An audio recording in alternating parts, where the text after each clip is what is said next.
Sa pusod ng masikip at maingay na Maynila, kung saan ang mga ilaw ng lungsod ay hindi kailanman tunay na namamatay at ang mga kalye ay puno ng yabag ng mga taong naghahabol sa kani-kanilang kapalaran, namuhay si Pedro bilang isang karaniwang binata sa paningin ng marami.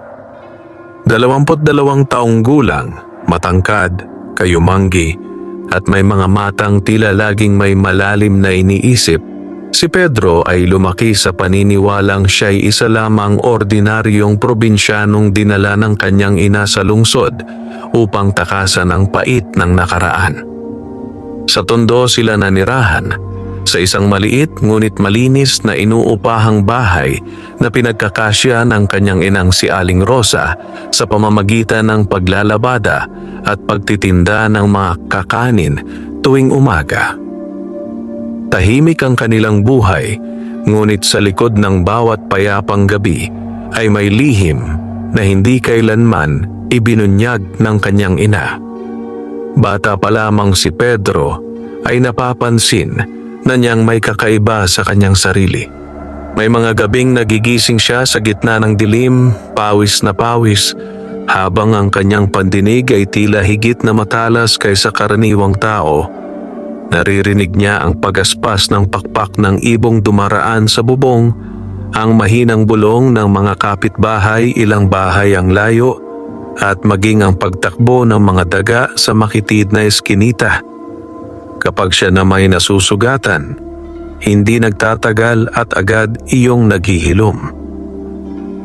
Noong siya ay 10 taong gulang, minsang nasaksihan ng kanyang ina kung paano niyang naiangat mag-isa ang isang mabigat na kariton upang mailigtas ang isang batang naiipit sa ilalim nito.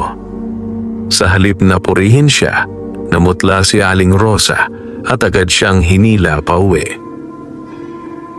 "Anak," nanginginig nitong sabi habang mariing hawak ang kanyang mga balikat, "Ipangako mo sa akin, kahit anong mangyari, huwag mong ipapakita sa iba ang tunay mong lakas." "Bakit po, inay?" Ngunit sa halip na sumagot, yumakap lamang ito ng mahigpit. Tila ba may kinatatakutang higit pa sa kahirapan. Lumipas ang mga taon, at natutunan ni Pedro na itago ang lahat ng kanyang kakaibang kakayahan. Pinili niyang mamuhay ng payak. Nagtrabaho siya bilang helper sa isang talyer sa Quiapo, matapos huminto sa kolehiyo upang tulungan ang kanyang ina. Marunong siyang makisama, masipag, at may kabutihang loob, dahilan upang magustuhan siya ng marami. Ngunit may mga pagkakataong kahit anong pilit niyang magpakatao, may kung anong mabangis na puwersa sa kanyang loob ang tila nais kumawala.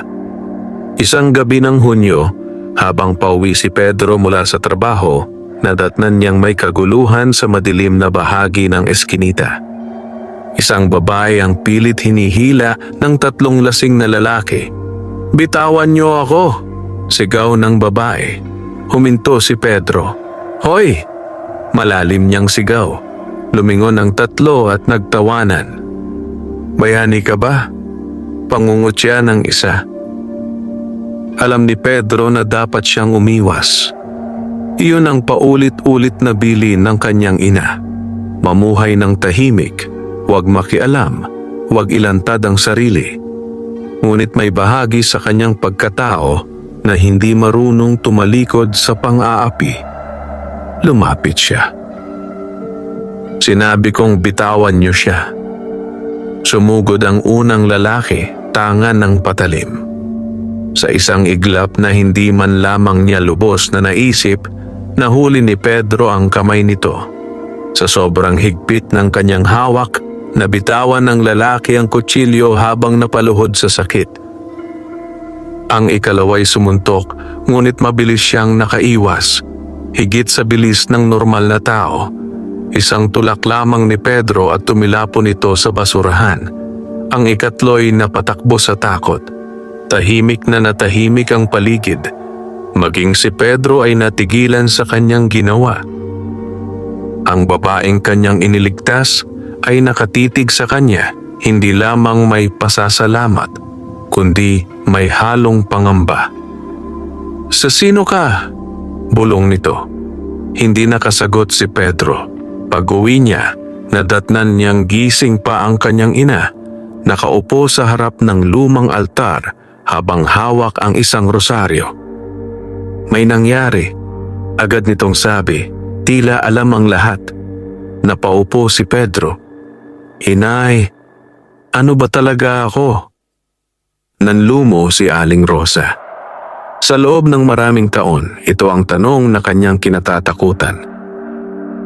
Ngunit dumating na ang gabing hindi na niya maitatago ang katotohanan. "Hindi ka ordinaryong tao, anak." Nanigas si Pedro. "Ang ama mo, si Dato Silvano, ay hindi tao." Napaatras siya. "Anong ibig ninyong sabihin?" Pumatak ang luha sa pisngi ng kanyang ina. Siya ang pinuno ng isang sinaunang lahi sa baryo ng San Fernando. Isang lahing namumuhay sa dilim, mga aswang. Parang huminto ang mundo ni Pedro. Hindi siya agad nakapagsalita. Ang salitang iyon, aswang, ay buong buhay niyang narinig bilang halimaw sa kwento, kinatatakutan ng mga bata, isinusumpa ng mga matatanda. "Ako, anak ng aswang?" Kalahati lamang, mabilis na tugon ng kanyang ina. "Tao ako, minahal ako ng ama mo, kahit laban sa batas ng kanyang uri. Tumakas ako nang malaman kong nais kanilang kunin. Ikaw ang itinakdang tagapagmana ng dugo ng iyong ama." Hindi maaari." Ngunit habang sinasabi niya iyon, sunod-sunod na bumalik sa kanya ang mga alaalang hindi niya maipaliwanag noon. Ang kakaibang lakas, ang matalas na pandama, ang mga panaginip ng kagubatan, dugo at mga matang kumikislap sa dilim. "Bakit ngayon niyo lang sinabi?" "Dahil pinoprotektahan kita," hagulgol ni Aling Rosa. "Kapag nalaman ng mga kauri ng ama mo na buhay ka, hahanapin ka nila." Ngunit huli na. Sa mismong sandaling iyon, isang malakas na hangin ang bumalot sa kanilang bahay kahit sarado ang mga bintana. Namatay ang ilaw. Niyanig ng malamig na presensya ang buong silid. At mula sa bubong, narinig nila ang mabibigat na yabag.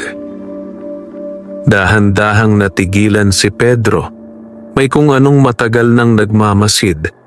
Isang malalim, paos, at hindi pangkaraniwang tinig ang umaling-aungaw mula sa dilim.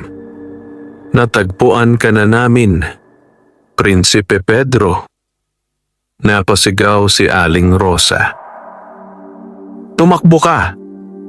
Biglang bumagsak ang bubong at mula roon ay lumitaw ang tatlong nilalang na anyong tao, ngunit may mapupulang mata, mahahabang pangil at mga kuko na tila patalim. Napaatras si Pedro, ngunit agad siyang hinarang ng kanyang ina. "Hindi niyo siya makukuha." Sa unang pagkakataon, nakita ni Pedro ang kanyang ina na kumuha ng itak na may nakaukit na mga sinaunang simbolo sa ilalim ng altar.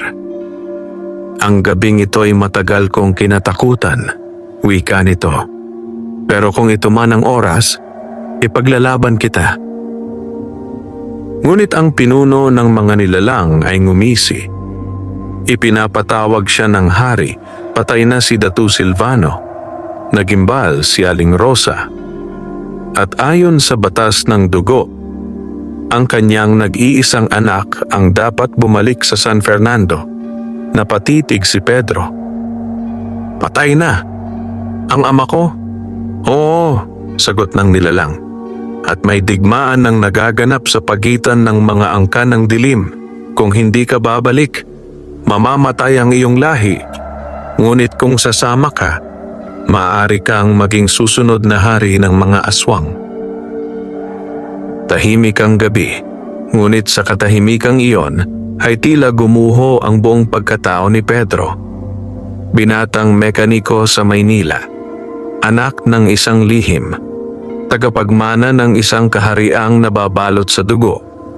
Sa labas, kumulog ang kalangitan. At sa kauna-unahang pagkakataon, naramdaman ni Pedro ang pagtibok ng dugong matagal nang natutulog sa kanyang katawan. Isang tawag mula sa kadiliman. Isang kapalarang hindi niya matatakasan. Magdamag na hindi nasilayan ni Pedro ang tunay na katahimikan. Matapos ang pagbagsak ng kanilang bubong at ang nakapangingilabot na pagdating ng mga sugo mula sa San Fernando, tila nabura sa isang iglap ang payapang mundong matagal niyang pinanghawakan. Ang maliit nilang tahanan sa Tondo, na dating kanlungan laban sa magulong lungsod, ay naging lugar ng rebelasyon. Isang pinto patungo sa mundong ni minsan ay hindi niya inakalang siya palang tunay na kinabibilangan. Nakaupo si Pedro sa sirang gilid ng kanilang bahay habang unti-unting sumisikat ang araw, ngunit sa kanyang dibdib ay tila walang liwanag na pumapasok. Sa kanyang tabi, tahimik si Aling Rosa, bakas sa muka ang pagod, takot at lungkot na ilang taong itinago. Hindi pa huli ang lahat, mahina nitong sabi. Pwede tayong tumakas ulit. Ngunit ngayon, iba na. Noong bata ako, kayo ang nagdesisyon para sa akin. Sagot ni Pedro, mabigat ngunit kalmado. Pero ngayon, buhay ko na ito. Napapikit si Aling Rosa. Anak, gusto kong malaman kung sino ako. Iyon ang pinakamatinding katotohanang hindi na niya kayang takasan. Hindi na sapat ang manatili sa Maynila at magkunwaring normal. Hindi na sapat ang mabuhay sa takot. Sa bawat sandaling lumilipas, mas malinaw niyang nararamdaman ang kung anong gumigising sa kanyang dugo. Isang malamig ngunit makapangyarihang presensya na tila matagal nang naghihintay. Ang pinuno ng 3 nilalang na dumating kagabi ay nagpakilala bilang si Luciano, dating kanang kamay ng kanyang ama. Sa unang tingin, nakakatakot ito. Matangkad, maputla, may mga matang tila laging nagmamasid sa kaluluwa ng kausap. Ngunit sa kabila ng anyong mabagsik, malinaw kay Pedro na hindi siya nito naisaktan. Kailangan mong sumama bago lumubog ang susunod na buwan, sabi ni Luciano habang nakatayo sa lilim ng wasak nilang tahanan.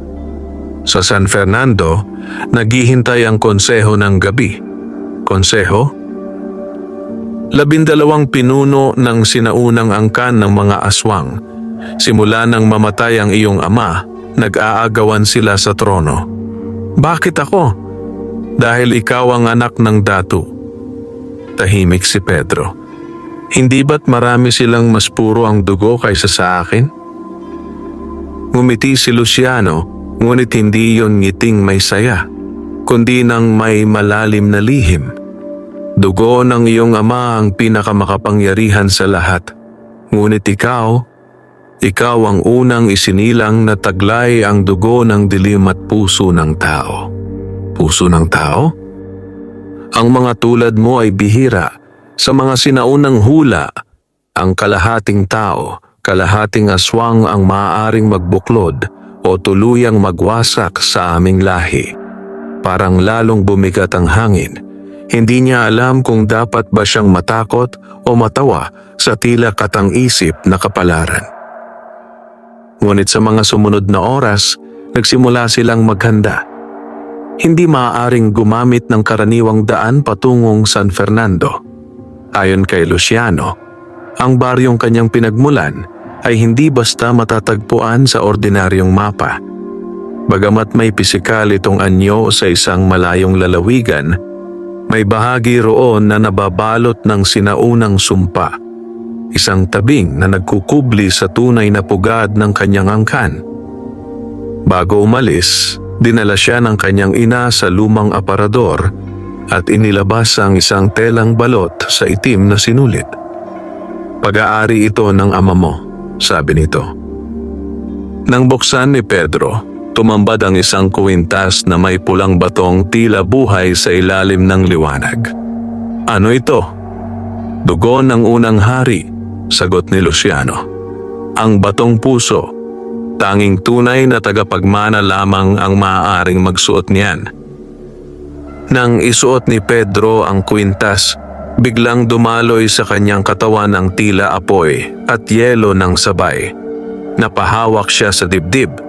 Sa isang iglap, nakakita siya ng mga larawang hindi kanya isang kagubatang nababalot ng hamog, mga nilalang na lumuluhod, isang trono ng buto, at isang lalaking may matang gaya ng sa kanya, si Dato Silvano. "Anak!" Parang bulong mula sa kawalan. Napasinghap si Pedro at agad na bumalik sa realidad. Nanginginig si Aling Rosa. "Nagsisimula na. Anong nangyayari sa akin?" "Tinatawag ka ng dugo," bulong ni Luciano. Pagsapit ng gabi, iniwan nila ang Maynila. Hindi sa terminal, hindi sa paliparan, kundi sa lumang istasyon ng tren na matagal nang abandonado sa gilid ng lungsod. Dito nagsisimula ang landas ng anino, paliwanag ni Luciano. Kasama nila ang dalawa pang aswang na tahimik lamang, sina Mara at Isko, mga bantay ng angkan. Pagpasok nila sa kalawangin at tila patay ng istasyon, nagtaka si Pedro dahil wala ni isang tao. Ngunit nang tumama ang liwanag ng buwan sa lumang riles, nag-iba ang paligid. Unti-unting nagmistulang bago ang istasyon. Ang kalawang ay naging itim na bakal. Ang sirang dingding ay naging bato. At sa harap nila, lumitaw ang isang mahabang tren na kulay uling, walang driver, ngunit may mga bintanang kumikislap sa pulang liwanag. "Hindi ito maaari," bulong ni Pedro. "Maligayang paglalakbay pa uwi," sabi ni Luciano. Pagpasok niya sa tren, tila pumasok siya sa ibang panahon. Tahimik ang loob. Puro matatandang kahoy, pulang kortina at mga ilaw na tila kandilang hindi namamatay. Sa bawat upuan ay may ukit ng kakaibang simbolo. Habang umaandar ang tren, sumilip si Pedro sa bintana, ngunit imbes na lungsod, bundok o dagat, anino. Mga mukhang dumaraan, mga matang nakatingin. Parang ang tren ay hindi lamang dumaraan sa lugar, kundi sa pagitan ng mga mundo. Ang San Fernando, sabi ni Mara, ay hindi lamang baryo, isa itong kaharian. Lumipas ang ilang oras na hindi masukat ng ordinaryong pakiramdam, hanggang sa unti-unting bumagal ang tren. Sa wakas, tumigil ito sa gitna ng makapal na kagubatan.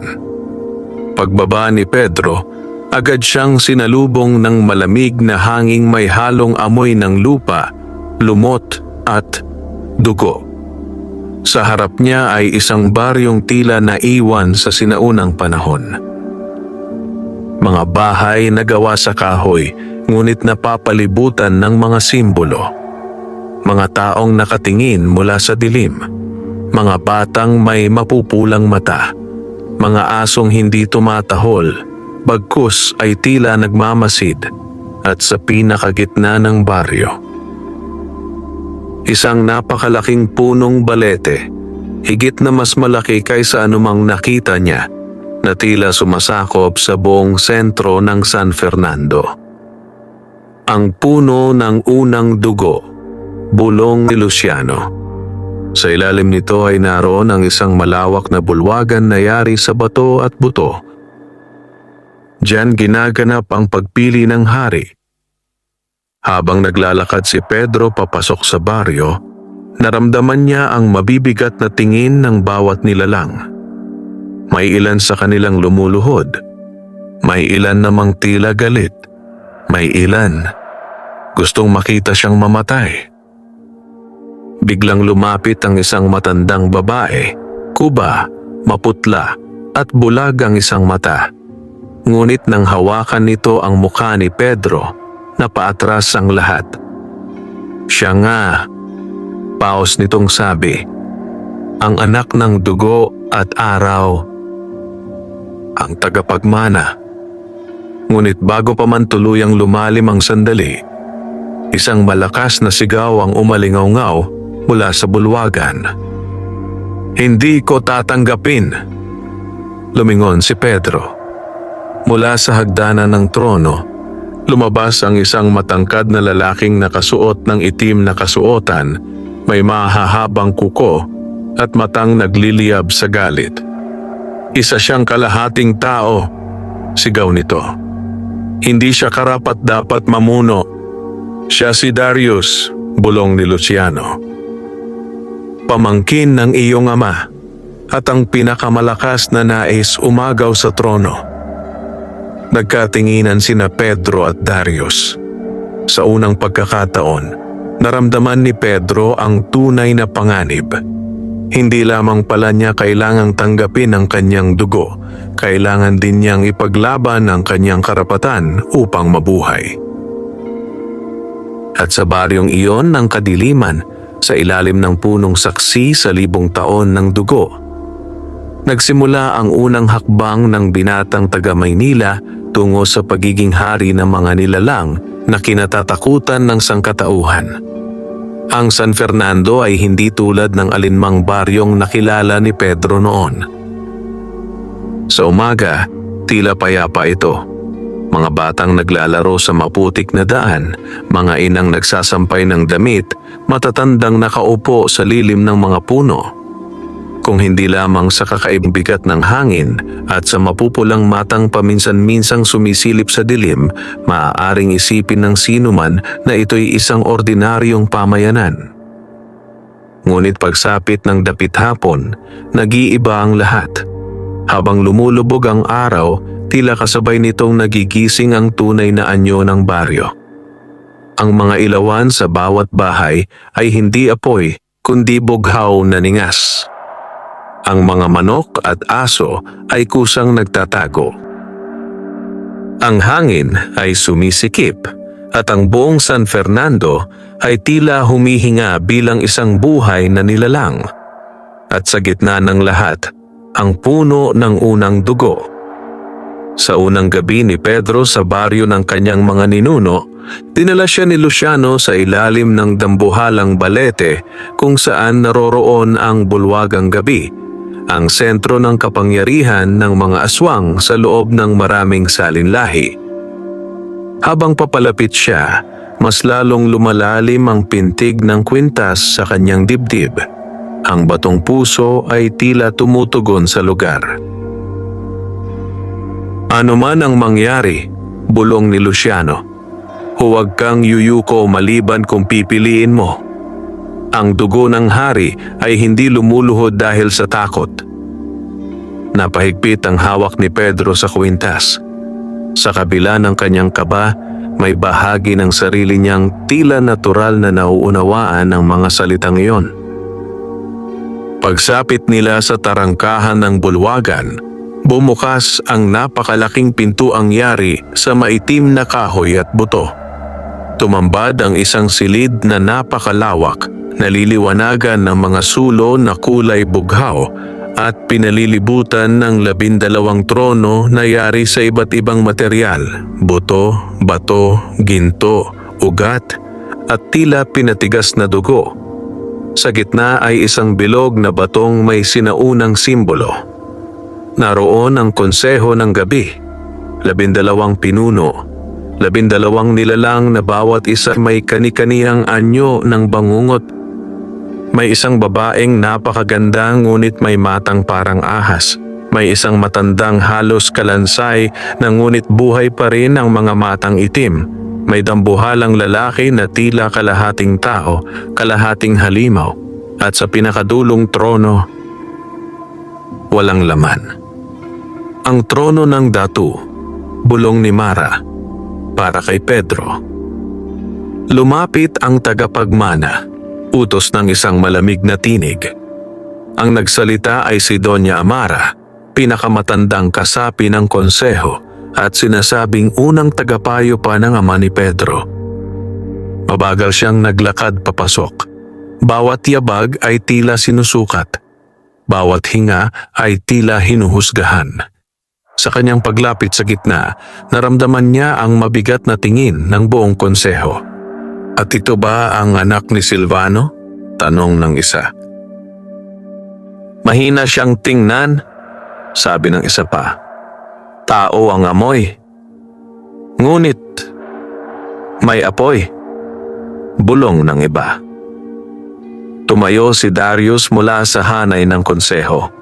Bagamat wala pa siyang sariling trono. Hindi sapat ang dugo upang mamuno, sigaw niya. Ang San Fernando ay nasa bingit ng digmaan. Ang kailangan natin ay mandirigma, hindi batang lumaki sa lungsod. May ilang tumango. Hindi sumagot si Pedro.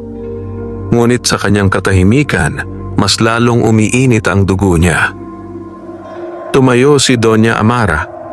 Ayon sa batas ng unang dugo, ang sinumang lehitimong anak ng datu ay may karapatang humarap sa pagsubok ng anino. Biglang natahimik ang lahat. Pagsubok? Tanong ni Pedro. Lumingon si Luciano, ngunit hindi siya sumagot. 3 pagsubok, paliwanag ni Doña Amara. Lakas, dugo, at puso. At kapag bumagsak siya, tanong ni Darius, may ngiting sabik. Siya ay mamamatay. Parang bumagsak ang katahimikan sa dibdib ni Pedro. Ngunit mas mabigat pa roon ang sumunod na tanong. At kapag nagtagumpay, tumayo ang buong konseho. Siya ang magiging hari ng mga aswang. Sa unang pagkakataon, malinaw na nakita ni Pedro ang kabuuan ng kanyang kapalaran. Hindi siya basta tinawag upang bumalik. Dinala siya roon upang patunayan kung siya ba'y karapat-dapat mabuhay. Tinanggap mo ba? Tanong ni Doña Amara. Naisa na niyang umatras. Naisa na niyang bumalik sa Maynila, sa simpleng buhay, sa talyer, sa amoy ng langis at usok, sa mundong naiintindihan niya. Ngunit nang maalala niya ang kanyang ina, ang kanyang ama, at ang mga matang nag-aabang ng kanyang pagbagsak, nagangat siya ng ulo. Tinatanggap ko. Biglang umihip ang malakas na hangin sa loob ng bulwagan. Nagliyab ang batong puso sa kanyang dibdib. At mula sa walang lamang trono, umalingaw-ngaw ang malalim na ugong na tila mula sa sinaunang panahon.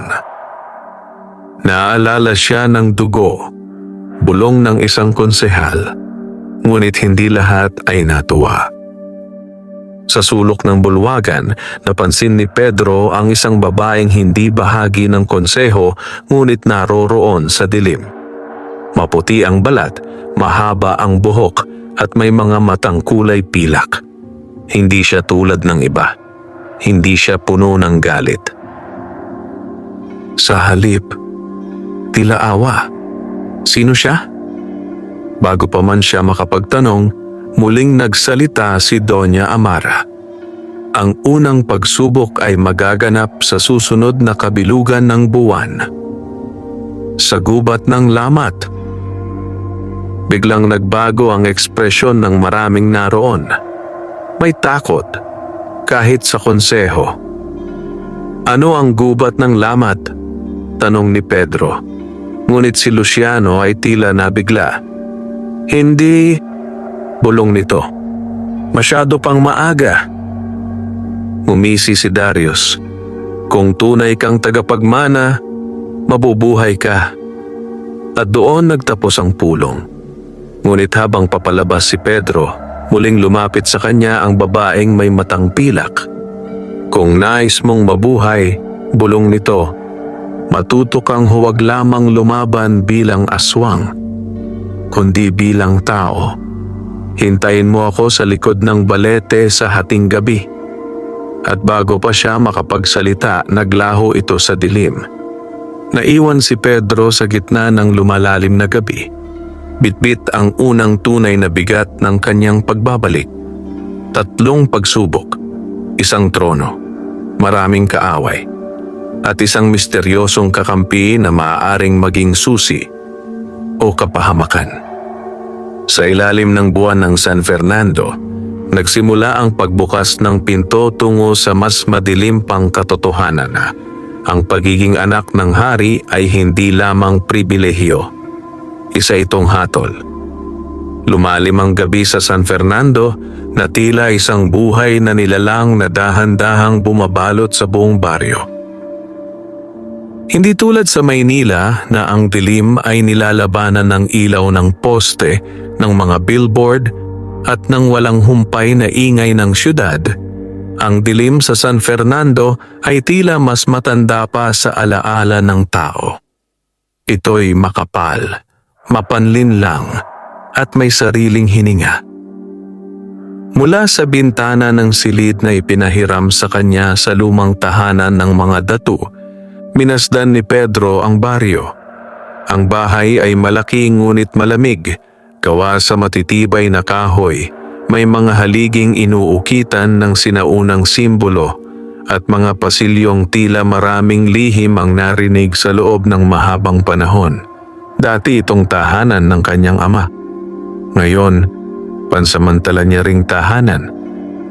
Ngunit hindi siya mapalagay. Paulit-ulit sa isip niya ang mga sinabi ng konseho, lakas, dugo, puso. 3 pagsubok na maaaring kumitil ng kanyang buhay, at higit sa lahat, ang babae sa bulwagan. Ang kakaiba nitong mga matang pilak ay hindi maalis sa kanyang isip. Sa baryong puno ng panganib at lihim, siya lamang ang tanging mukhang hindi nagnais ng kanyang pagbagsak. Pagsapit ng hating gabi, tahimik siyang lumabas. Hindi niya sinabi kay Luciano. May bahagi sa kanyang nagbabala na maaaring bitag ito. Ngunit may mas malakas na bahagi, isang pagnanais na maunawaan ang mundong bigla siyang nilamon. Sa likod ng dambuhalang balete, higit na malamig ang hangin.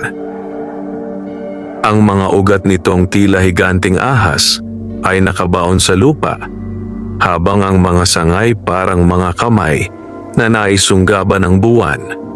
At doon, sa pagitan ng liwanag at anino, naroon siya, ang babae. Nakasuot siya ng maitim na kasuotang tila hinabi mula sa gabi mismo. Mahaba ang kanyang buhok at sa ilalim ng buwan, ang kanyang balat ay tila kumikislap na parang maputlang perlas.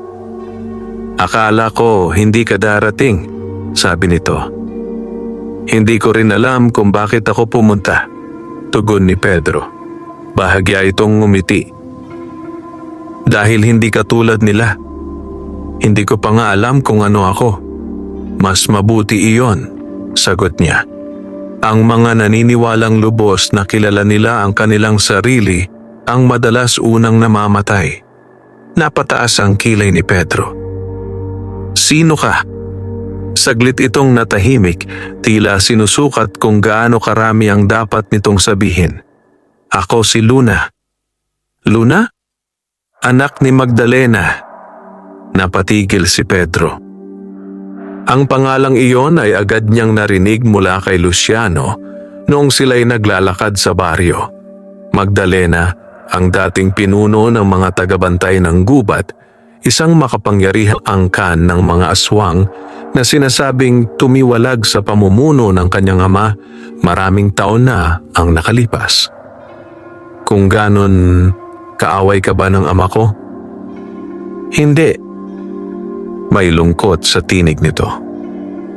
Kaibigan siya ng aking ina bago sila pinaghiwalay ng politika. Bakit mo ako gustong tulungan? Dahil kung hindi, mamamatay ka sa unang pagsubok. Diretso, walang paligoy-ligoy. Ngunit hindi pananakot, katotohanan. Ano ba talaga ang gubat ng lamat? Sa unang pagkakataon, nakita ni Pedro ang bahagyang pag-aalinlangan sa mukha ni Luna. Isa iyong buhay na sumpa. Hindi agad siya nakaimik. Maraming siglo na ang nakalipas, pagpapatuloy ni Luna, bago pa naitatag ang San Fernando bilang pugad ng mga aswang. May digmaan sa pagitan ng ating lahi at ng mga unang mga ngaso. Mga ngaso? Mga taong sinumpa ang sarili upang lipulin tayo. Napakabigat ng bawat salita. Sa gitna ng digmaan, may isang nilalang na isinilang mula sa puot, dugo at kulam. Hindi tao, hindi aswang. Isang halimaw na tinawag nilang unang lamat. Pinatay ba nila? Hindi. Mas lalong bumigat ang paligid. Ikinulong. Sa gubat. Unti-unting naunawaan ni Pedro. Ang unang pagsubok, kailangan kong pumasok doon? Higit pa, lumapit si Luna. Kailangan mong makalabas ng buhay bago sumikat ang araw. Tahimik ang gabi. Ngunit sa loob ni Pedro, tila dumadagundong ang paparating na kapahamakan. Bakit nila gagawin iyon? Dahil gusto nilang malaman kung ikaw ay tunay na tagapagmana o pagkain lamang. Hindi niya namalayang napahigpit ang kanyang kamao. Tinutulungan mo ba ako dahil naniniwala ka sa akin? Matagal bago sumagot si Luna. Hindi. Nagulat siya. Tinutulungan kita dahil nakita ko na kung ano ang mangyayari kapag si Darius ang naging hari. Sa unang pagkakataon, naramdaman ni Pedro na may mas malalim pang laban kaysa sa simpleng agawan sa trono. Ganito ba siya kasama? Hindi lang siya malupit, sagot ni Luna. Naniniwala siya na ang dugong tao sa ating lahi ay kahinaan. Kapag siya ang namuno, sisimulan niya ang paglilinis. Ano iyon? Pagpatay sa lahat ng may bahid ng pagkatao. Nalamig si Pedro. Ibig sabihin, hindi lamang siya ang nasa panganib. Pati ang kanyang ina, pati ang mga tulad niya. Biglang naramdaman niyang hindi na lamang ito usapin ng pagtanggap sa kanyang dugo. Ito'y digmaan para sa karapatang mabuhay. Kaya makinig ka, sabi ni Luna. Sa gubat ng lamat, hindi sapat ang lakas. Maraming puro dugo ang namatay doon. Kung ganon, paano ako mabubuhay? Dahan-dahang inilabas ni Luna ang isang maliit na punyal na pilak, may pulang ukit sa hawakan. Ito ang sandugo. Anong ginagawa nito? Hindi nito pinapalakas ang aswang sayo. Pinapaalala nito ang tao. Naguluhan si Pedro. Ang pinakamalaking lihim ng lahi mo, bulong ni Luna, ay hindi ang pagiging halimaw, kundi ang kakayahang pumili kung magiging halimaw ka. Napatingin siya sa punyal.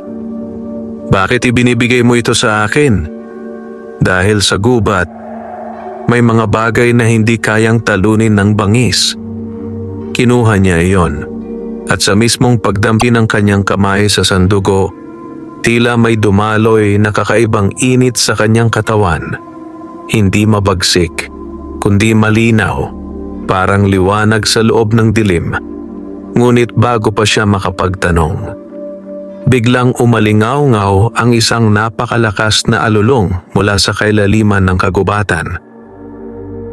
Napaatras si Pedro. Ang tunog ay hindi simpleng hayop. Ito'y parang pinagsamang sigaw ng tao, halimaw at poot. Namutla si Luna. Hindi maaari. Ano yon? Ngunit bago pa siya masagot mula sa mga sanga ng balete, bumagsak ang isang nilalang na may mahabang biyak sa muka, baluktot ang katawan at mga matang puti na tila bulag ngunit nakakakita. Taga-subaybay, bulong ni Luna. Nasundan tayo. Ngumisi ang nilalang, inilantad ang mga pangil nitong tila karayom. At last, ang tagapagmana, sumugod ito. At sa unang pagkakataon sa San Fernando napilitan si Pedro na lumaban hindi bilang mekaniko ng Maynila, kundi bilang anak ng kadiliman. Ang unang sagupaan ni Pedro sa San Fernando ay dumating ng mas maaga kaysa inaasahan niya.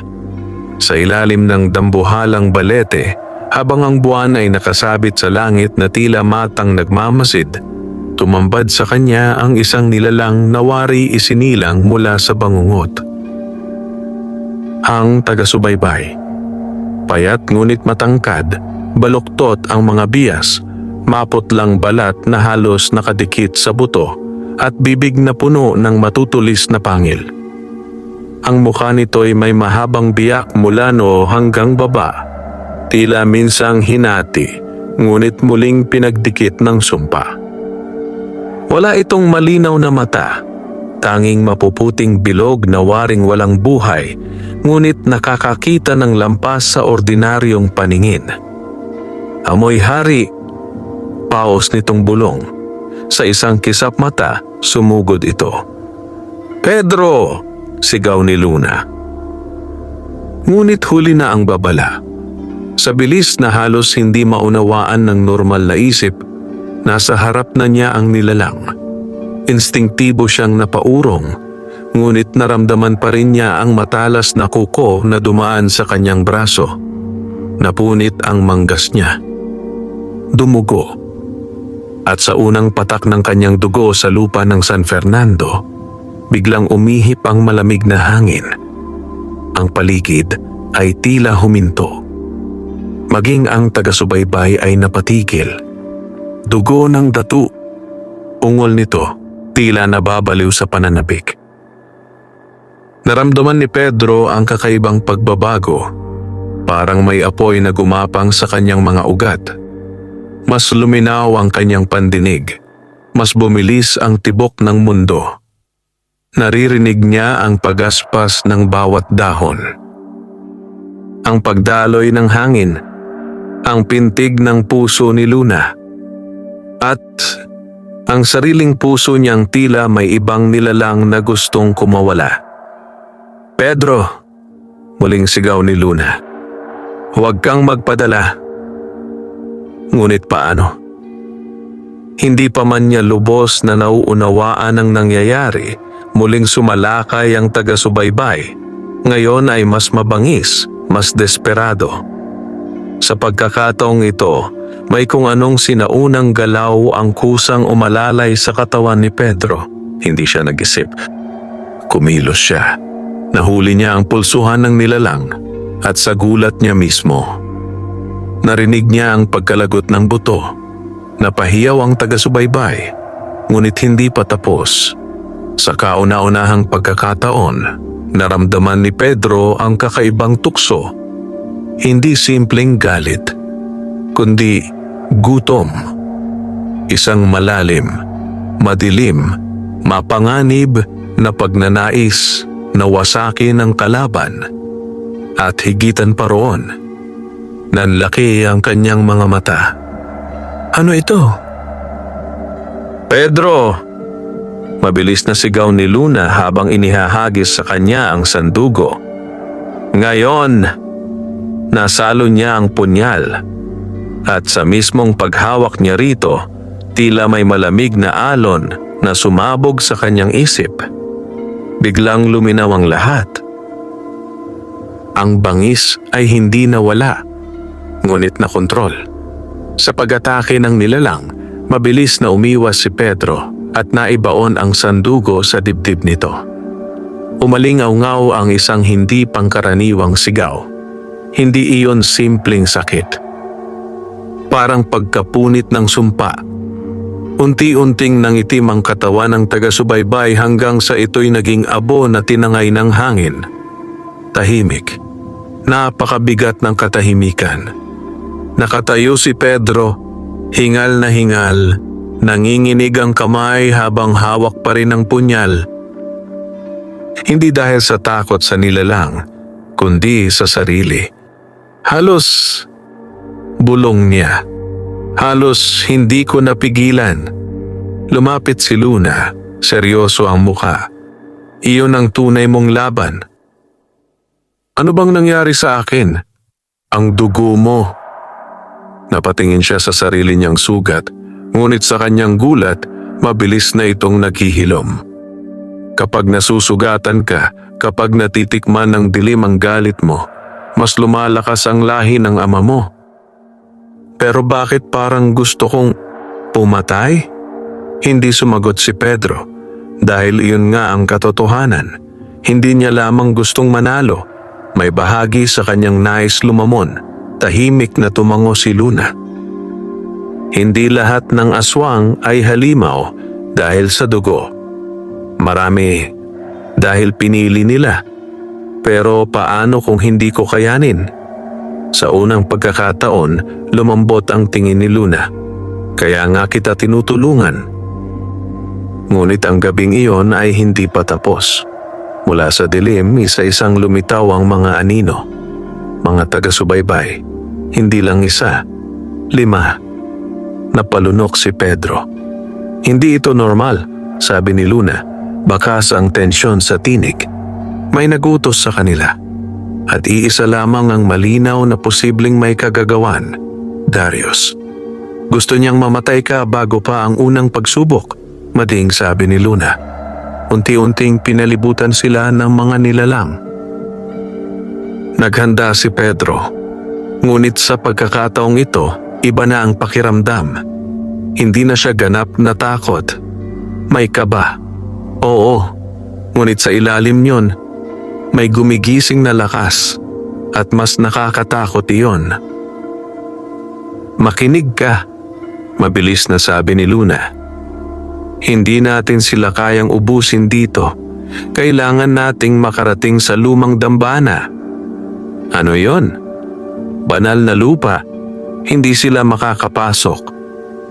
Gaano kalayo? Kung tao ka, 10 minuto. At kung ako? Ngumiti si Luna sa gitna ng panganib.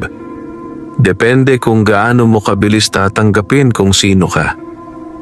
Hindi na siya nagtanong. Sumugod ang mga taga-subaybay. At sa gabing iyon, sa unang pagkakataon, tumakbo si Pedro hindi bilang ordinaryong tao, kundi bilang nilalang na may dugong mas mabilis kaysa hangin. Parang naglaho ang pagitan ng bawat puno habang siya'y kumikilos. Naririnig niya ang mga yabag sa likod. Ang alulong, ang sigaw ni Luna, ang sariling paghinga. Ngunit habang tumatagal, may napansin siya. Hindi lamang siya tumatakbo para makatakas. May bahagi sa kanyang gustong humarap. Lumaban, maghari. Hindi. Bulong niya sa sarili. Ayaw niyang maging alipin ng dugong iyon. Biglang may taga-subaybay na humarang sa harap niya. Tumalon ito mula sa sanga. Ngunit bago pa man siya masugatan, kusang gumalaw si Pedro. Isang suntok. Tumilapo ng nilalang sa puno. Basag ang bungo. Napatigil maging si Luna. Pedro, maging siya'y nagulat. Hindi iyon simpleng lakas. Iyon ay kapangyarihang hindi niya pa nauunawaan. Sa wakas, narating nila ang lumang dambana, isang sinaunang batong bilog sa gitna ng kagubatan, napapalibutan ng mga kandilang hindi namamatay. Sa mismong pagtapak nila roon, umurong ang mga taga-subaybay, sumisigaw sa galit ngunit hindi makalapit, ligtas, pansamantala. Ngunit sa gitna ng kanilang paghahabol ng hininga, may napansin si Pedro sa gitna ng dambana, isang simbolong kapareho ng nasa kanyang kwintas. At sa gitna nito, nakaukit ang isang pangalan, Silvano. Napatigil siya. Dito, bulong niya. Dito unang sinubok ang ama mo, sagot ni Luna. At sa ilalim ng pangalang iyon, may isa pang nakaukit, tila matagal nang nakalaan. Pedro, nanlamig siya. Hindi ito basta tradisyon. Matagal na siyang hinihintay ng lugar na ito. Matagal nang alam ng San Fernando na babalik siya. At sa gabing iyon, sa gitna ng banal at madilim na lupa, nagsimulang maunawaan ni Pedro ang pinakamasakit na katotohanan, hindi aksidente ang kanyang kapanganakan. Isa siyang bahagi ng propesiya. Nanatiling nakatayo si Pedro sa gitna ng lumang dambana. Tila nanigas ang kanyang mga paa sa batong kinatatayuan. Sa ilalim ng liwanag ng buwan, malinaw niyang nakita ang dalawang pangalang nakaukit sa sinaunang bato. Silvano. At sa ibaba nito, Pedro. Hindi bagong ukit. Hindi sariwa, parang matagal nang naroon, tila isinulat ng panahon bago pa siya isinilang. Paano nangyari ito? Mahina niyang tanong. Halos hindi niya marinig ang sarili niyang tinig. Sa paligid nila, patuloy ang pag-ungol ng mga taga-subaybay mula sa hangganan ng dambana.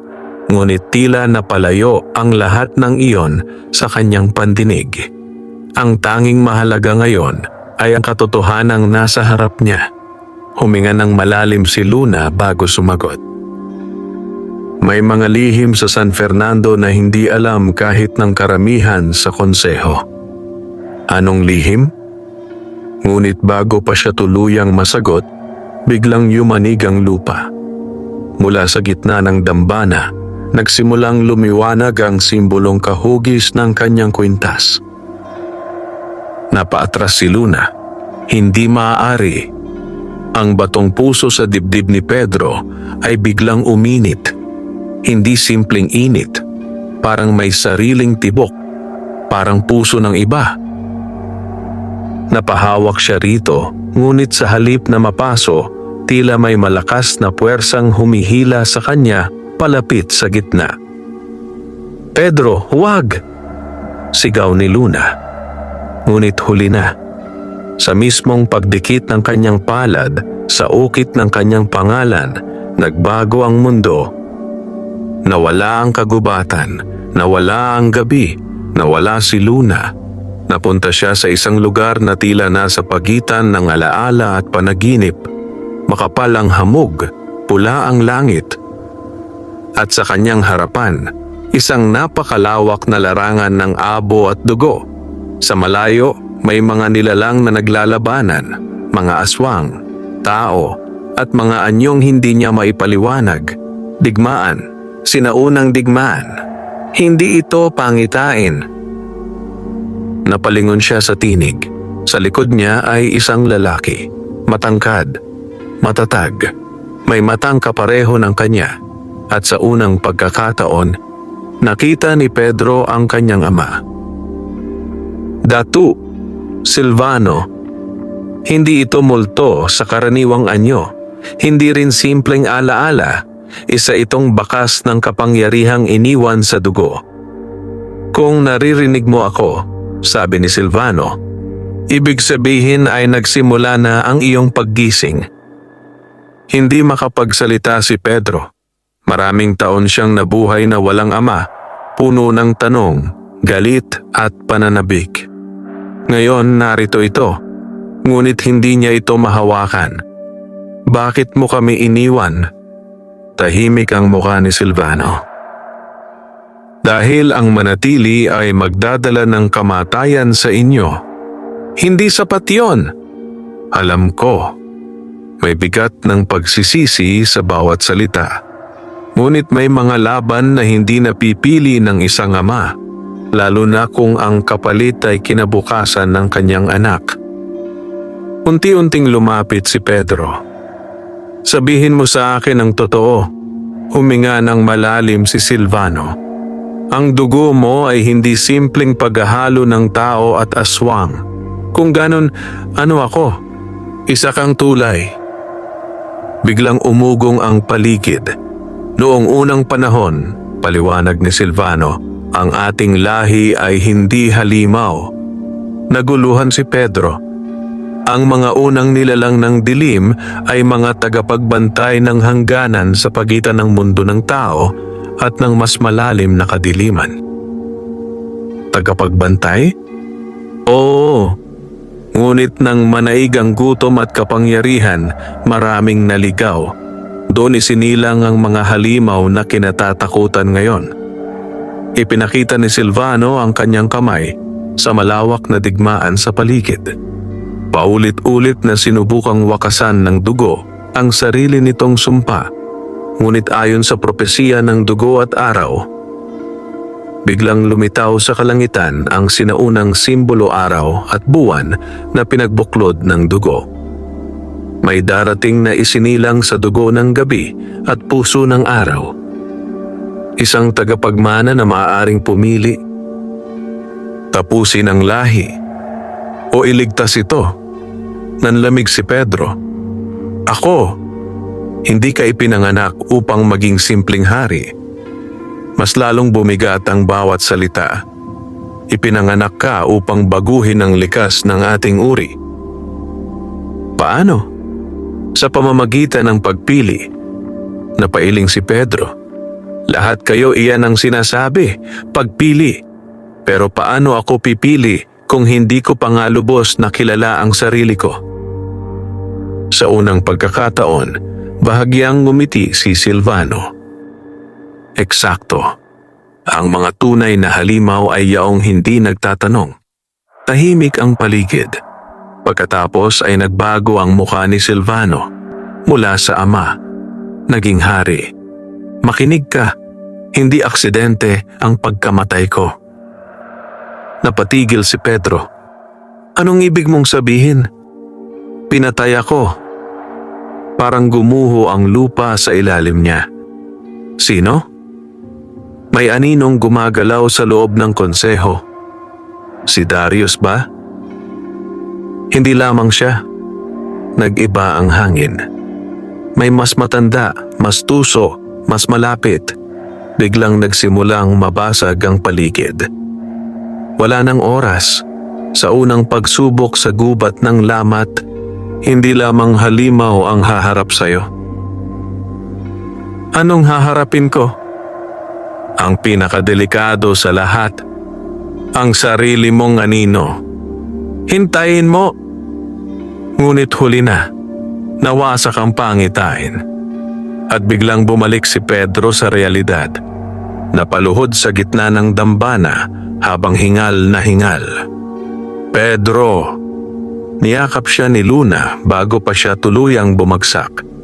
Nag-aalala ang mukha nito. Anong nakita mo? Hindi agad siya nakasagot. Dahil sa unang pagkakataon, mas mabigat pa sa takot ang kanyang naramdaman responsibilidad. Ang ama ko, pinatay siya. Nanlaki ang mga mata ni Luna. Sigurado ka? Tumango siya.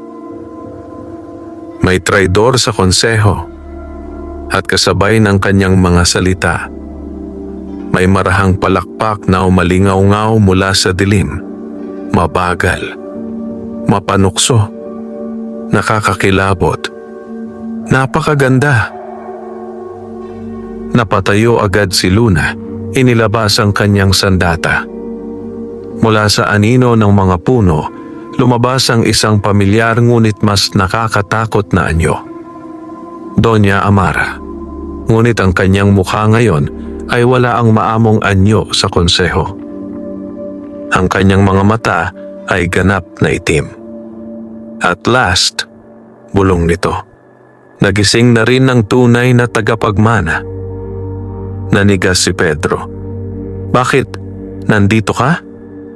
Ngumiti si Doña Amara. Isang ngiting puno ng lihim na tila mas matanda pa sa San Fernando. Dahil may mga propesiyang hindi para tupdin, kundi para kontrolin. Sa gitna ng lumang dambana, sa ilalim ng maputlang buwan at ng mga kandilang hindi namamatay, tila huminto ang mismong hininga ng kagubatan. Nakatayo si Pedro, duguan ang braso, magulo ang isip, at ngayon ay kaharap ang pinakamatandang mukha ng konseho, ngunit hindi bilang gabay, kundi bilang isang lihim na maaaring mas mapanganib pa kaysa sa gubat ng lamat, si Doña Amara. Ang babaeng matagal nang kinikilalang tagapag-ingat ng batas, tagapayo ng mga datu at bantay ng sinaunang kaayusan.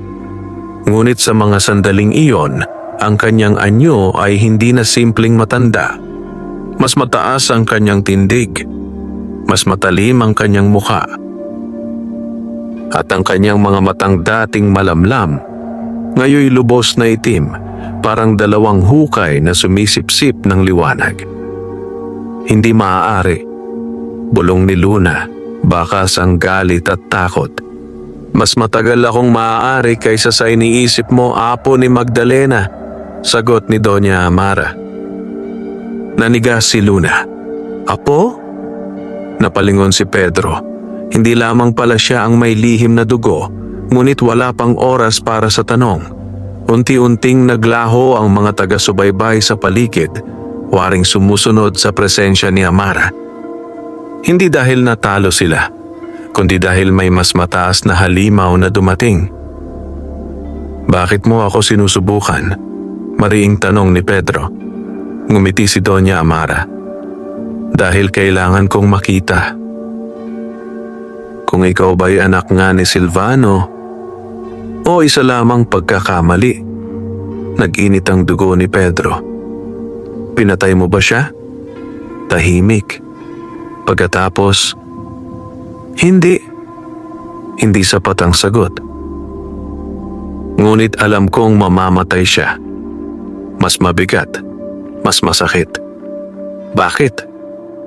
Dahil ang iyong ama, sagot ni Amara habang dahan-dahang naglalakad paikot sa dambana, ay nagsimulang mangarap ng pagbabago. Hindi ba iyon ang tama? Tama? Napangisi siya, ngunit walang init iyon. Ang tama ay nakabatay sa kung sino ang mabubuhay pagkatapos. Huminto siya sa harap ni Pedro. Ang ama mo ay naniwalang maaaring magbago ang ating lahi, na ang tao at aswang ay maaaring magsama nang hindi na uuwi sa pagkalipol. Naniniwala rin ako roon, sagot ni Pedro. Dahil bata ka pa. Diretso, malamig. Hindi mo nakita ang mga digmaan, ang pangangaso, ang pagsunog, ang pagkatay sa ating mga anak. Umalingaw-ngaw sa hangin ang lalim ng kanyang galit. Pinoprotektahan ko ang ating lahi sa pamamagitan ng kasinungalingan? Sigaw ni Luna. Lumingon si Amara. At ang iyong ina? Hindi ba siya rin nagsinungaling upang protektahan ang gusto niya? Natigilan si Luna. May kung anong sugat sa pagitan ng kanilang mga angkan na hindi pa nauunawaan ni Pedro. Ngunit mas malinaw ang isang bagay, hindi simpleng masama si Amara. Mas mapanganib siya dahil naniniwala siyang siya ang tama. Kung ganon, sabi ni Pedro, bakit ako pinababalik? Dahil may mga puwersang hindi na kayang pigilan. Unti-unting tumingala si Amara sa balete. Ang propesiya ay hindi ko nilikha, ngunit maaari ko itong hubugin. Nalamig si Pedro. Gusto mo akong kontrolin. Gusto kitang ihanda. Para saan? Ngunit bago siya masagot, biglang umugong ang lupa. Mula sa kailaliman ng gubat ng lamat, isang napakalakas na alulong ang umalingaw-ngaw. Mas mabangis kaysa anumang narinig ni Pedro. Ang mga kandila sa dambana ay sabay-sabay na nagliyab ng mas mataas. Namutla maging si Amara. Hindi pa oras. Ano yon? Sigaw ni Luna. Ngunit alam na ni Pedro ang sagot bago pa man ito sabihin. Ang unang lamat. May gumising sa kanya. Bulong ni Amara. At sa unang pagkakataon, may tunay na takot sa kanyang mukha. Biglang yumanig ang buong kagubatan. Nagbitak ang lupa sa labas ng dambana. Isa-isang nagtakbuhan ang mga nilalang sa dilim. At mula sa kailaliman ng gubat, may lumitaw na presensya. Hindi pa anyo. Hindi pa katawan, kundi poot. Parang mismong kadiliman ay may paparating na laman. Darius, mariing bulong ni Luna. Anong ginawa niya? Napapikit si Amara, tila galit sa isang bagay na wala na siyang kontrol. Ang hangal. Anong ginawa niya? Sigaw ni Pedro. Sinubukan niyang gamitin ang kapangyarihan ng gubat upang patayin ka bago ang pagsubok. At ang ginawa niyang iyon ay nagising ang isang bagay na hindi dapat ginagalaw. Biglang sumabog ang isang bahagi ng kagubatan. Nagbagsakan ang mga puno at sa unang pagkakataon, nasilayan ni Pedro ang isang bahagi ng nilalang, isang dambuhalang kamay na tila pinagtagpi-tagping laman, anino at mga buto. Hindi ito simpleng halimaw. Isa itong buhay na sumpa. Makinig kang mabuti, sabi ni Amara. Ngayon ay wala nang pagmamataas sa tinig kundi matinding babala. Kapag tuluyang nakalabas ang unang lamat sa gubat bago ang tamang ritual, hindi lamang San Fernando ang mawawala, kundi maging Maynila. Nanlaki ang mga mata ni Pedro, ang kanyang ina, ang kanyang buhay, lahat ng tinakasan niya. Bakit mo sinasabi sa akin ito? Dahan-dahang tumingin sa kanya si Amara. Dahil ikaw lamang ang may dugong maaaring magsara o tuluyang magbukas. Salamat. At sa wakas, lubos na naunawaan ni Pedro, hindi lamang pala trono ang nakataya. Hindi lamang paghihiganti. Hindi lamang angkan. Kundi dalawang mundo.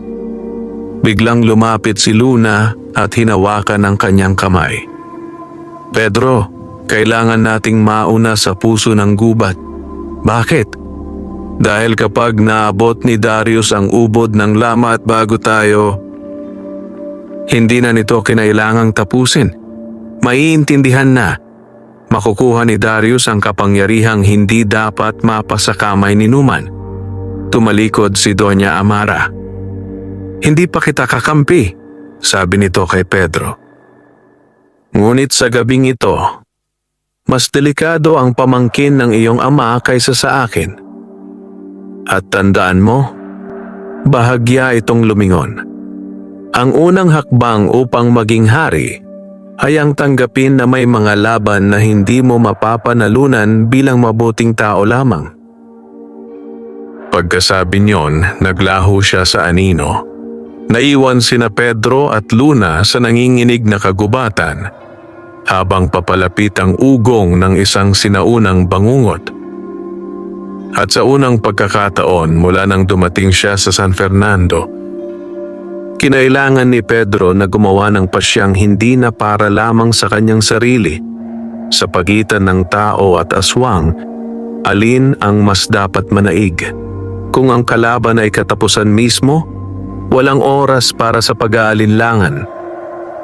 Sa sandaling maglaho si Doña Amara, tila tuluyang nagbago ang buong anyo ng kagubatan. Ang dating malamig ngunit tahimik na gubat ng lamat ay naging isang buhay na bangungot. Ang lupa ay patuloy sa pagyanig. Ang mga ugat ng puno ay gumagapang na parang ahas. Ang hangin ay may dalang mga bulong, mga sinaunang tinig na tila umiiyak, nagmamakaawa o nagbababala. At sa kailaliman, patuloy ang paggising ng unang lamat. Pedro! Sigaw ni Luna habang mabilis siyang hinihila palayo sa dambana.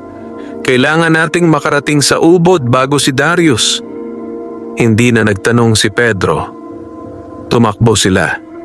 Ngunit ang pagtakbong iyon ay hindi tulad ng anumang naranasan niya noon.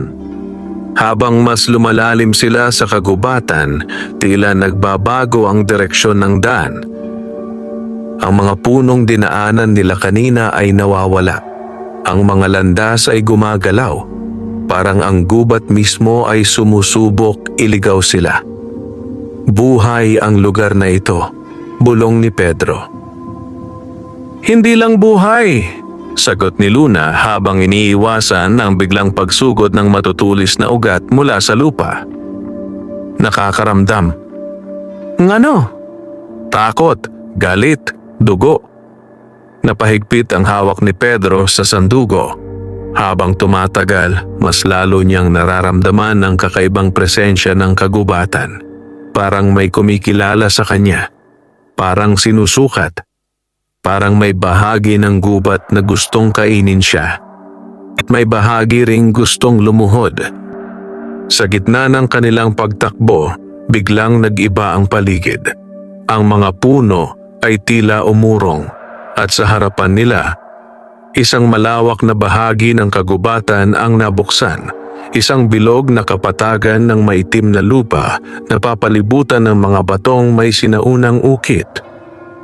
Sa gitna nito ay isang napakalalim na bitak sa lupa kumikislap sa pulang liwanag mula sa kailaliman. Ang ubod ng lamat, ngunit hindi sila ang nauna. Nakatayo sa gilid ng bitak si Darius. Suot ang itim na baluti ng angkan ng datu. Duguan ng isang braso, ngunit matatag pa rin ang tindig. Sa kanyang paligid ay nakahandusay ang mga wasak na katawan ng taga-subaybay. Mukhang matagal na siyang lumalaban upang makarating doon. At last, malamig niyang sabi nang makita si Pedro. Dumating ka rin. Darius, sigaw ni Luna. Umisi ito. Hindi ito tungkol sa trono, Luna. Hindi na. Kapag nakuha ko ang puso ng lamat, hindi ko na kailangang maghari. Magiging higit pa. Biglang yumanig ang lupa. Mula sa kailaliman ng bitak umangat ang pulang usok na tila buhay. Baliw ka, sigaw ni Luna. Hindi mo kontrolado yan. Hindi? Tumawa si Darius, ngunit may kabaliwan sa tunog nito. Ako ang tunay na dugo ng San Fernando. Ako ang purong lahi. Hindi ikaw ang pinili, sagot ni Pedro. At iyon ang unang pagkakataon na tunay na nagbago ang mukha ni Darius. Hindi lang galit poot, buong buhay nitong dala. Pinili? Sigaw niya. Isang batang pinalaki ng tao? Isang anak ng kahinaan? Biglang sumabog ang lupa sa ilalim niya. Ngunit sa halip na umurong, itinaas ni Darius ang magkabilang kamay at inusal ang sinaunang wika. Umalingaw-ngaw ang buong gubat at mula sa lamat may lumabas. Hindi pa ang kabuuan ng unang lamat, kundi isang bahagi lamang, isang ulo, napakalaki, walang balat. Binubuo ng buto, anino at mga mukhang sumisigaw mula sa laman nito. Ang mga mata nito'y puro kadiliman. Napaluhod si Luna sa bigat ng presensya. Maging si Pedro ay muntik mawalan ng hininga. Darius, bulong niya. Anong ginawa mo? Isinilang ko ang bagong panahon. Ngunit mali si Darius. Hindi ito pagsilang. Ito'y paggising. At walang kinikilingan ang unang lamat. Unti-unting bumaling ang dambuhalang ulo kay Darius. Nawala ang ngiti nito. Ako ang nagpalaya sa iyo, sigaw ni Darius. Ngunit sa halip na sumunod-sumugod ang halimaw. Hindi! Hiyaw ni Luna. Sa isang iglap, sinalubong ng nilalang si Darius. Ngunit hindi ito simpleng kinain, parang sinipsip. Hinigop ng bibig nitong puno ng anino ang bahagi ng lakas ni Darius. Napahiyaw ang lalaki sa sakit at sa unang pagkakataon, nakakita si Pedro ng takot sa taong pinakakinatatakutan ng baryo. Pedro, sigaw ni Luna, ngayon, isara mo. Paano? Ang dugo mo. Naalala niya ang sinabi ng kanyang ama Ikaw ang tulay, magsasara o magbubukas. Lumiyab ang batong puso. Nag-init ang sandugo at sa unang pagkakataon, hindi siya lamang natatakot, pinipili niya. Habang ang unang lamat ay patuloy na umaangat mula sa kailaliman, mabilis na tumakbo si Pedro patungo sa gilid ng bitak. "Pedro, huwag!" sigaw ni Luna. Ngunit huli na, ibinaba niya ang sandugo sa sariling palad. Dumugo siya at hinayaan niyang tumulo ang kanyang dugo sa ubod ng lamat. Sa sandaling iyon tumigil ang mundo. Umalingaw-ngaw ang sigaw ng buong kagubatan. Ang pulang liwanag ay naging gintong apoy. At mula sa kailaliman, may sumagot, hindi galit, hindi gutom, pagkilala, ang dugo ng datu at ng araw. Biglang nabuo sa paligid ni Pedro ang isang sinaunang bilog ng liwanag at anino, na paatras maging ang bahagi ng unang lamat. "Ano ito?" Pulong ni Luna. Ngunit mula sa kailaliman, may isang tinig na mas matanda pa sa lahat ng aswang, ang tagapagmana. Nanlaki ang mga mata ni Pedro. Dahil ngayon, hindi lamang siya ang tumitingin sa kailaliman, may tumitingin na rin pabalik. Ang buong gubat ng lamat ay tila huminto sa mismong tibok ng isang sinaunang puso. Walang hangin, walang huni, walang yabag. Tanging ang liwanag ng dugo ni Pedro, ginto at pula, ang nanatiling buhay sa gitna ng nagngangalit na kadiliman. Ang sugat sa kanyang palad ay patuloy na dumadaloy, ngunit hindi siya nanghihina. Sa halip, tila may kung anong mas malaki kaysa kanyang katawan ang dumadaloy palabas sa kanya. Parang hindi lamang dugo, kundi pangalan, pamana, kapalaran. Sa ilalim ng kanyang mga paa, ang sinaunang bilog ng liwanag at anino ay lalo pang lumawak, tinutunaw ang mapulang usok mula sa ubod ng lamat, at mula sa kailaliman bumukas ang mata. Hindi ito simpleng mata ng halimaw, hindi rin ito gaya ng sa tao o aswang. Isa itong dambuhalang matang binubuo ng umiikot na mga anino, apoy, alaala at tila libu-libong kaluluwang minsang nilamon ng lamat. At ngayon, nakatitig ito kay Pedro. Napaatras si Luna, halos hindi makahinga. "Hindi maaari," bulong niya. Walang sino man ang dapat makaharap sa mata. Sa gilid ng bitak, si Darius ay nakaluhod, duguan, nanginginig, at halos mawalan ng ulirat matapos higupin ng unang lamat ang bahagi ng kanyang lakas.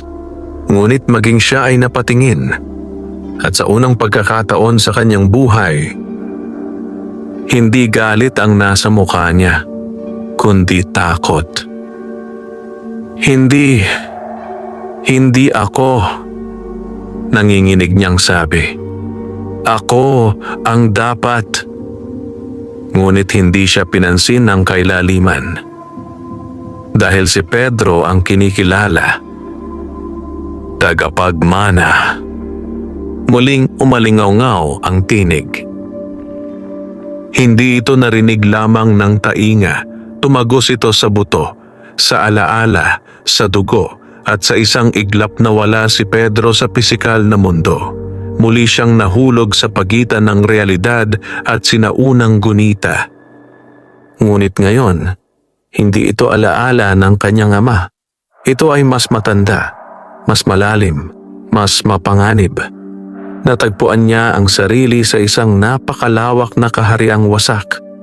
Mga tore ng itim na bato, mga ilog ng dugo, kalangitang nababalot ng 2 buwan, at sa gitna ng lahat, isang trono.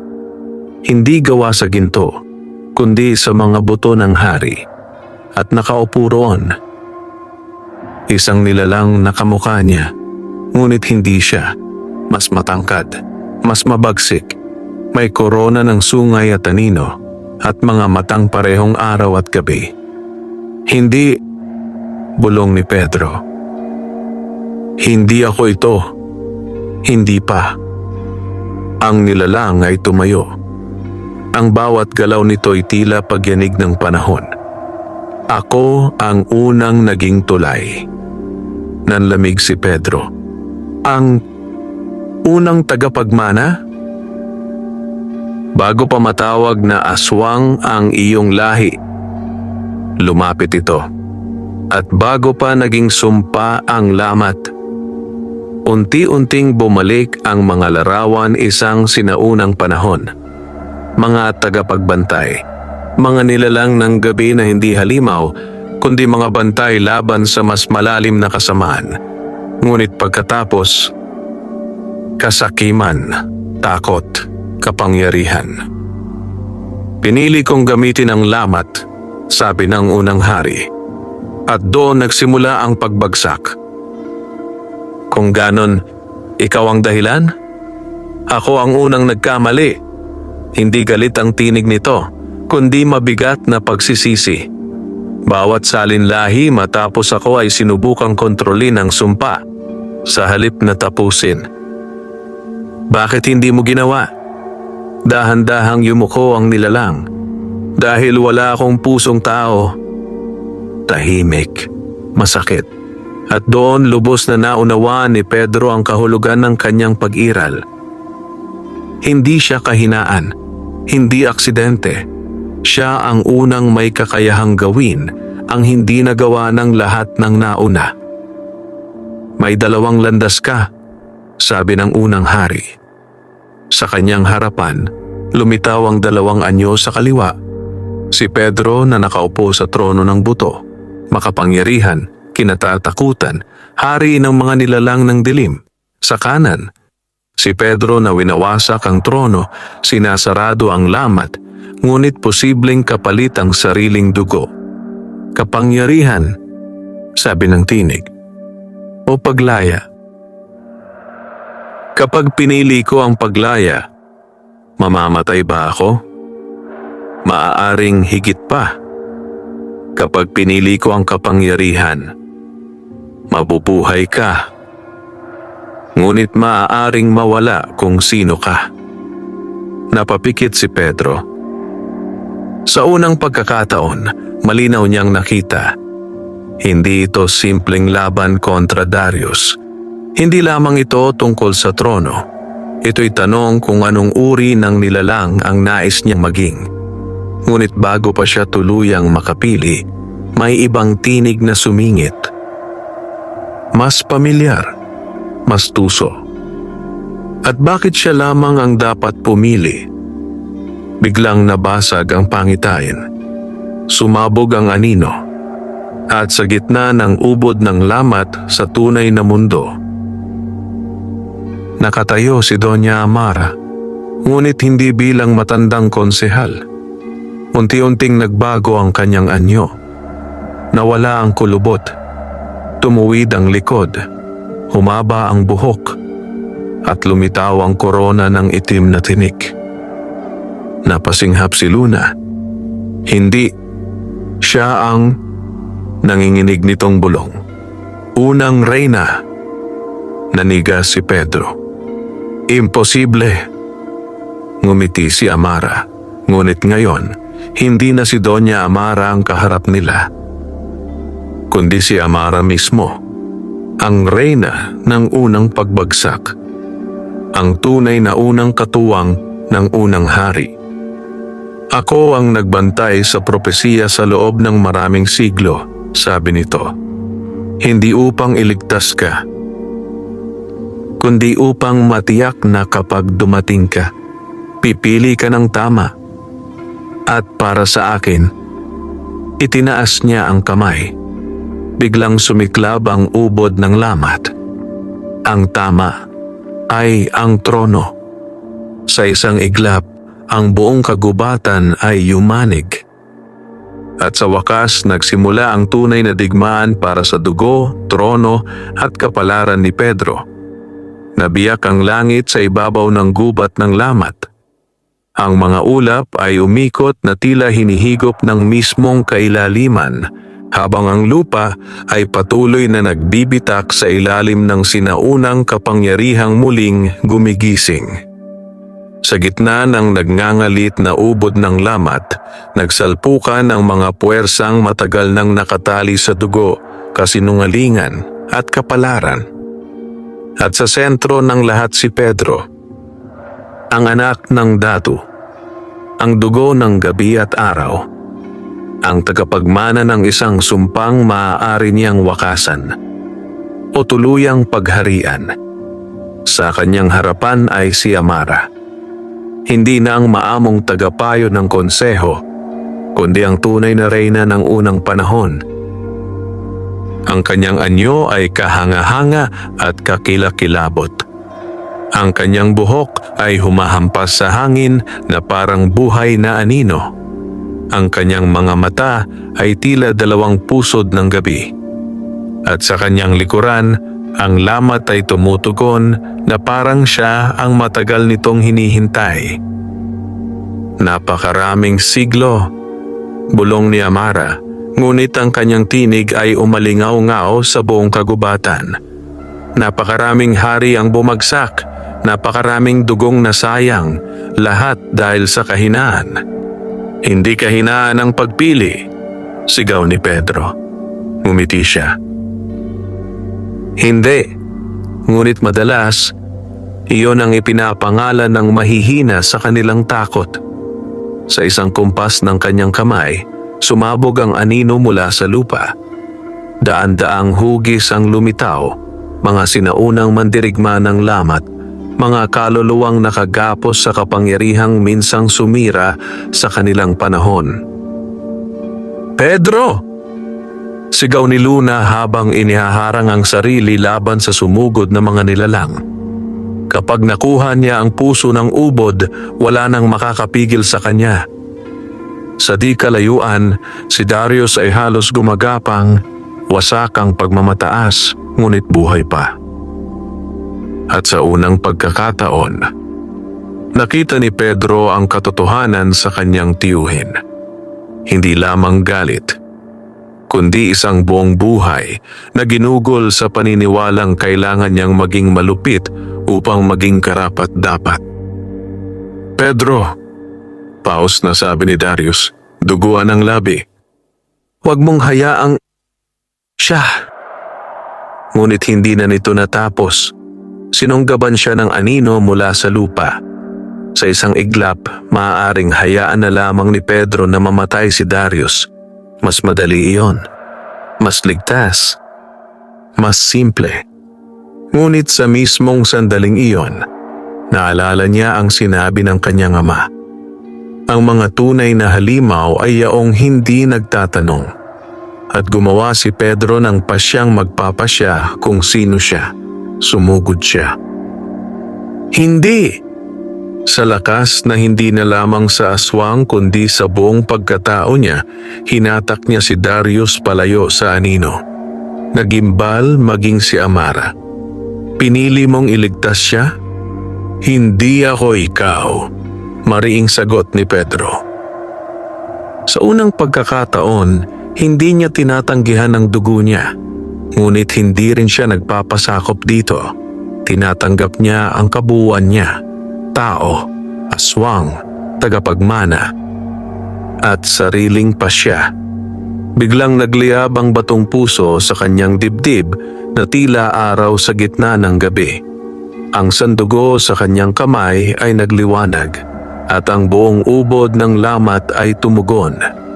Mula sa kailaliman, muling lumitaw ang tinig ng unang hari. Ang tunay na hari ay hindi yaong nagmamay-ari ng trono, kundi yaong kayang talikuran nito. Nanlaki ang mga mata ni Amara. Hindi, ngunit huli na. Sa halip na kunin ang kapangyarihan ng lamat, ibinagsak ni Pedro ang sandugo sa pinakapuso ng bitak. At kasabay niyon ibinuhos niya hindi lamang ang dugo, kundi ang kanyang pasya. Umalingaw-ngaw ang buong daigdig. Ang liwanag ay hindi pula, hindi itim, kundi gintong puti. Ang mga anino ay nagsimulang mapunit, ang mga sinaunang sumpa ay nagliyab, isa-isang naglaho ang mga bihag ng lamat. Napaatras si Amara, sumisigaw sa galit habang unti-unting kinakain ng liwanag ang kanyang kapangyarihan. "Hindi mo nauunawaan," sigaw niya. "Kapag nawala ang lamat, magbabago tayong lahat." "Marahil," sagot ni Pedro habang nilalamon ng liwanag ang kanyang katawan, "iyon nga ang kailangan." At sa unang pagkakataon sa napakaraming siglo, may pumili hindi ng paghahari kundi pagbabago. Sumabog ang ubod ng lamat, hindi bilang pagkawasak ng mundo, kundi bilang pagkapunit ng sinaunang sumpa. Ang gubat ng lamat ay yumanig, ngunit hindi bumagsak. Sa halip, ang mapulang liwanag ay naging bukang liwayway. Ang mga ugat na dating parang ahas ay naging ordinaryong puno. Ang mga taga-subaybay ay naglaho. Ang mga matang gutom sa dugo, unti-unting namatay. At sa buong San Fernando narinig ng bawat nilalang ang unang tibok ng bagong panahon. Pagmulat ni Luna, nasa gitna na lamang siya ng tahimik na kagubatan. Wala na ang ubod, wala na ang trono, wala na si Amara. At sa kanyang harapan, nakahandusay si Pedro, tahimik, walang malay. "Pedro!" Lumuhod siya, nanginginig. Ngunit nang hawakan niya ang dibdib nito, may tibok. Mahina, ngunit buhay. Lumipas ang 3 araw bago siya nagising. At nang magmulat si Pedro, iba na ang mundo. Hindi na siya gutom sa dugo. Hindi na rin siya simpleng tao. Ang mga aswang ng San Fernando ay hindi na alipin ng sinaunang sumpa. Marami ang nanatili, ngunit nagbago. Ang kanilang bangis ay hindi na automatikong gutom. Sa unang pagkakataon, may tunay silang pagpipilian. Si Darius, binago ng nangyari, ang unang lumuhod.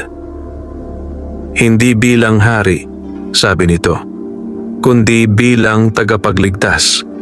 Ngunit tumayo si Pedro.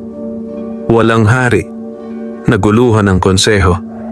"Kung ganon, ano ka?"